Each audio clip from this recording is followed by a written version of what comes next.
ಕಾಲ್ತುಳಿತ ದುರಂತಕ್ಕೆ ಸಿಎಂ ಮತ್ತು ಡಿಸಿಎಂ ಹೆಂಗ್ ಹೊಣೆ ಆಗ್ತಾರೆ ಅಂತ. ಭದ್ರತೆಯಲ್ಲಿ ಲೋಪ ಆಗಿರೋದು ತಪ್ಪು, ಲೋಪ ಆಗಿದೆ. ಸಿಎಂ ರಾಜೀನಾಮೆ ಕೇಳಿದ ಬಿಜೆಪಿಗೆ ಯತೀಂದ್ರ ಅವರು ತಿರುಗೇಟನ್ನು ಕೊಟ್ಟಿದ್ದಾರೆ. ಅವರವ್ರ ಮೂಗಿನ ನೇರಕ್ಕೆ ಎಲ್ಲರೂ ಮಾತನಾಡ್ತಾರೆ ಅಷ್ಟೇ. ಬಿಜೆಪಿಯವರು ಅವ್ರ ಮೂಗಿನ ನೇರಕ್ಕೆ ಮಾತಾಡ್ತಾರೆ. ಯಾವ ನೈತಿಕತೆ ಇದೆ ನಿಮಗೆ ರಾಜೀನಾಮೆ ಕೇಳೋದಕ್ಕೆ? ಉತ್ತರ ಪ್ರದೇಶ ಮಹಾರಾಷ್ಟ್ರ ಪ್ರಕರಣಗಳಲ್ಲಿ ರಾಜೀನಾಮೆ ಕೊಟ್ಟರೆ ಅಗೈನ್ ತಂದೆ ಮಾತನ್ನೇ ಇವರು ಯತೀಂದ್ರ ಅವರು ಕೂಡ ರಿಪೀಟ್ ಮಾಡಿದ್ದಾರೆ. ಕಾಲ್ತುಳಿತ ಪ್ರಕರಣಕ್ಕೆ ಫಸ್ಟ್ ಇದೇ ರೀತಿ ಅವ್ರ ರಾಜ್ಯಗಳಲ್ಲೂ ಆಗಿತ್ತಲ್ಲ, ಬಿಜೆಪಿ ಆಡಳಿತ ರಾಜ್ಯದಲ್ಲಿ ಅಲ್ಲೇನು ಕ್ರಮ ತೆಗೆದುಕೊಂಡಿದ್ದಾರಂತೆ.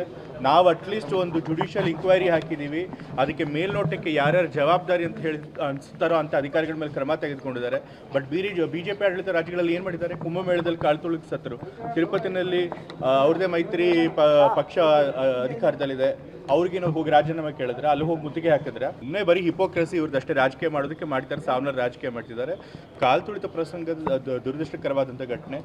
ಬಟ್ ಅದಕ್ಕೆ ಈಗಾಗಲೇ ಮುಖ್ಯಮಂತ್ರಿಗಳು ಯಾರ್ಯಾರು ಅದಕ್ಕೆ ಜವಾಬ್ದಾರಿ ಅಂತ ಮೇಲ್ನೋಟಕ್ಕೆ ಅನಿಸ್ತಾರೋ ಅವ್ರನ್ನೆಲ್ಲ ಅಧಿಕಾರಿಗಳ ಮೇಲೆ ಕ್ರಮ ತೆಗೆದುಕೊಂಡಿದ್ದಾರೆ.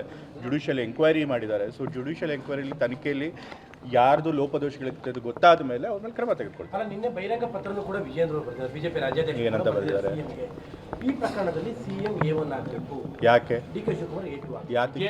ಅವ್ರದ್ದೇನು ತಪ್ಪಿದೆ? ಅವರು ಸ್ಟೇಡಿಯಂನಲ್ಲಿ ಪರ್ಮಿಷನ್ ಕೊಟ್ಟಿದ್ದಾರೆ. ಸ್ಟೇಡಿಯಂಗೆ ಯಾರು ಪರ್ಮಿಷನ್ ಕೊಟ್ಟಿಲ್ಲ, ಪರ್ಮಿಷನ್ ಇಲ್ಲದೇ ಇವರು ಮಾಡಿದ್ದಾರೆ. ಪೊಲೀಸರಿಗೆ ಬಂದೋಬಸ್ತ್ ಸರಿಯಾಗಿ ಮಾಡ್ಕೊಳಕ್ಕಾಗಿಲ್ಲ. ಸೊ ಹಾಗಾಗಿ ತನಿಖೆ ನಡೀಲಿ, ಪ್ರತಿಯೊಬ್ಬರದು ಯಾರಿದ್ರೊಳಗೆ ಪಾತ್ರ ಇದೆ ಅನ್ನೋದು ಗೊತ್ತಾದ್ಮೇಲೆ ಅದ್ಮೇಲೆ ಕ್ರಮ ತೆಗೆದುಕೊಳ್ತಾರೆ. ತನಿಖೆ ಮಾಡೋಕ್ಕಿಂತ ಮುಂಚೆನೆ ಇವರೇ ಇಂಥವ್ರು. ರೈಟ್, ಆಯಿತು, ತನಿಖೆ ಆಗಲಿ. ತನಿಖೆ ಮಾಡ್ತಿರೋರು ಎಲ್ಲ ರಿಪೋರ್ಟ್ ಕೊಡಬೇಕಲ್ಲ, ವರದಿ ಬರಬೇಕಲ್ಲ. ಬಂದ ಮೇಲೆ ಯಾರ ತಪ್ಪಿತಸ್ಥರು, ಯಾರ ತಪ್ಪಿನ ನಿರ್ಧಾರದಿಂದ ಹೀಗಾಗಿದೆ, ಮ್ಯಾಜಿಸ್ಟ್ರೇಟ್ ತನಿಖೆ, ಜುಡಿಷಿಯಲ್ ಎನ್ಕ್ವೈರಿ, CID ತನಿಖೆ ಎಲ್ಲ ಆಗಲಿ. ಆ ನಂತರ ಮಾತನಾಡಬೇಕು. ಬಟ್ ರಾಜೀನಾಮೆ ಅಂತಕ್ಕಂಥದ್ದು ಟೋಟಲಿ ಅದು ರಾಜಕೀಯ ಅಷ್ಟೇ. ಯಾವಾಗಲೂ ಈ ಥರದ ಘಟನೆಗಳು ನಡೆದಾಗ ರಾಜಕೀಯ ವಿಚಾರಗಳ ಬಗ್ಗೆ ಅವ್ರು ಕೇಳ್ತಾರೆ ರಾಜೀನಾಮೆಯನ್ನು. ಬಟ್ ಯಾರು ಯಾವ ಇನ್ಸಿಡೆಂಟಲ್ಲೂ ರಾಜೀನಾಮೆ ಕೊಟ್ಟಿಲ್ಲ ಈ ಹಿಂದೆ ಎಲ್ಲ. ಹಾಗಾಗಿ ನೀವು ರಾಜೀನಾಮೆ ಕೇಳೋ ನೈತಿಕತೆಯೇ ನಿಮಗಿಲ್ಲ ಅಂತಕ್ಕಂಥದ್ದು ಕೂಡ ಅವ್ರ ಮಾತು.